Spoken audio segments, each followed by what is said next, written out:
गरुड़ पर सवार होने के बाद में भगवान भौमासुर की नगरी यानी प्रांग ज्योतिषपुर, जहां पर 7 परकोटे हैं, इतनी प्रगाढ़ अपनी नगरी को बना करके रखा है कि कोई शत्रु उसका भेदन न कर पाए, कोई उस पर आक्रमण न कर पाए। कन्हैया पहुंचते हैं, हर एक को भेदन करते हुए, हर एक के द्वार को तोड़ते हुए जब भगवान 7वें द्वार पर पहुंचे तो 7वें द्वार पर एक मुर नाम का दैत्य था जो बहुत बलवान था। भगवान कन्हैया से भिड़ जाता है युद्ध करने के लिए, और कन्हैया ने अपने चक्र सुदर्शन को याद करके और उसके सर को धड़ से अलग कर दिया। देवताओं ने पुष्पों की वर्षा किया, भगवान ने मुर दैत्य को मारा, इसलिए भगवान का नाम हो गया मुरारी। बोलिए मुरारी भगवान की जय हो। मूर्धन अरी, जो मुर नाम दैत्य के अरी यानी शत्रु हैं, वो है मुरारी। मुरारी बन करके भगवान अंदर प्रवेश होते हैं, मुर को मार करके अंदर प्रवेश होते हैं। अब तो भौमासुर आता है युद्ध करने के लिए।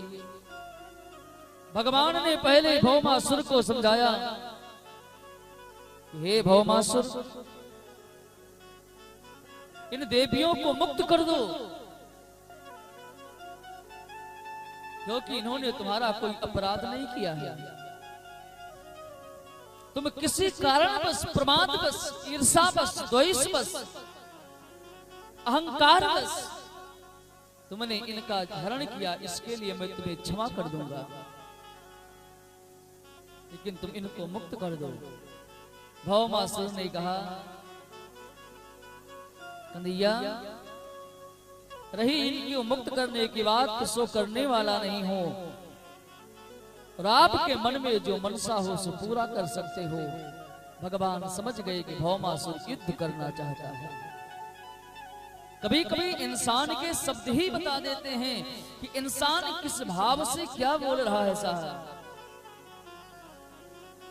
उसका व्यवहार, उसका आचरण, सब कुछ। बंदी गृह के ताला को तोड़ा, बंदी गृह के तालों को, बंदी गृह के ताला को तोड़ा, बंदी गृह के तालों को खुलवाया। और भगवान ने सबको देखा, सबके लिए ऐसा लगा कि मानो किसी जलहीन मछली को जल मिल गया हो, किसी सर्प की मणि खोई हुई थी उसको मणि मिल गई हो। सबके अंदर एक नया चेतना, एक नया प्राण आ गया। कन्हैया ने कहा, देवियां अब आप जा सकती हैं, आप मुक्त हैं। सब ने हाथ जोड़ करके निवेदन किया, कन्हैया जाऊं तो कहां जाऊं अब। किसी ने कहा, हमारा उस समय हरण किया जिस समय हम विवाह मंडप में बैठी थी, इसलिए मेरे पिता को मार करके मेरे ससुराल पक्ष का वध करके इसने हरण किया। किसी ने कहा, महाराज जब मैं विवाह होकर के डोली के साथ जा रही थी विदा होकर के, तो रास्ते में आक्रमण करके मेरा हरण कर लिया। कुछ कन्याओं ने कहा, महाराज अब तो मेरे पिता का पता नहीं कि जीवित हो कि मर गए हो, अब जाऊं तो कहां पर जाऊं। कन्हैया ने कहा, देवियां हमने तुमको मुक्त कर दिया, अब आप लोग अपने घर, अपने यत तत स्थान पर जाएं। 16,100 देवियों ने एक ही स्वर से हाथ जोड़ करके निवेदन किया कि भगवान हमारे लिए 3 मार्ग है, 3 मार्ग, उन 3 मार्गों में से जो आप कहोगे मैं उसको अपना लूंगी।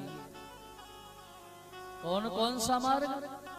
सबने पहला मार्ग बताया कि हे कन्हैया, या तो हम आत्महत्या कर लें आपके सामने, क्योंकि मेरा इस जीवन में, इस दुनिया में अब कोई नहीं बचा, क्या तो हम आप आत्महत्या कर लें आपके सामने। इस प्रकार जब देवियों ने कहा तो कन्हैया ने कहा, देवियां आत्महत्या करना पाप है, आत्महत्या करना अपराध है। आत्महत्या कायर लोग करते हैं। किसी समस्या का समाधान आत्महत्या नहीं हो सकता साहब। लेकिन आजकल के लोग छोटी छोटी सी बातों में आकर के सुसाइड कर लेते हैं। आत्महत्या कायर लोग करते हैं। जो साहसी होते हैं, जो वीर होते हैं, वो किसी भी समस्या हो उसका डटकर सामना करते हैं। इसलिए आत्महत्या नहीं करना चाहिए जीवन में।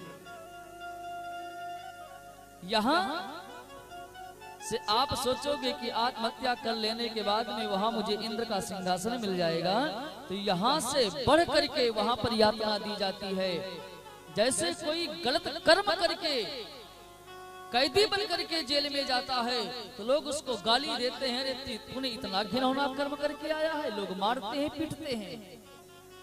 उसी तरह जो आत्महत्या करके वहां पर जाता है, वहां पर यम के दूत उसको और प्रताड़ित करते हैं, उसको और मारते हैं, तमाम यातनाएं को भोगना पड़ता है। इसलिए जीवन में कभी आत्महत्या नहीं करना चाहिए। भगवान ने कहा, देवियां आत्महत्या करना पाप है। दूसरा मार्ग बताओ। देवियों ने कहा, सरकार जब नारी का कोई नहीं होता ना, तो नारियों को लोग बड़े अवहेलना दृष्टि से देखते हैं। या तो आप कहो तो हम लोग वैश्यावृत्ति को अपना लें, क्योंकि जिस नारी के रक्षक कोई नहीं होता लोग उसको गलत दृष्टि से देखते हैं।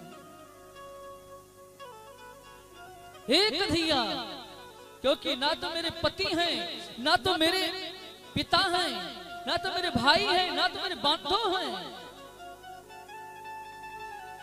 या तो हम सभी लोग अपने आप को बचाने के लिए फिर गलत मार्ग पर चले जाएं। कन्हैया ने कहा, ये धर्म नहीं है, ये भी नहीं होने दूंगा। भगवान सुखदेव कहते हैं, राजन कन्हैया कैसे कह दे तुम गलत मार्ग पर चले जाओ, क्योंकि कन्हैया का जन्म ही धर्म की स्थापना के लिए हुआ है, धर्म के रक्षार्थ के लिए हुआ है। वो कैसे कह दे कि आप धर्म को छोड़ करके अधर्म की दिशा में जाओ। इस प्रकार भगवान सुखदेव कहते हैं, राजन भगवान ने कहा, देवियां मैं आप लोगों को गलत मार्ग पर भी नहीं जाने दूंगा। तीसरा मार्ग बताओ, तीसरा मार्ग बताओ।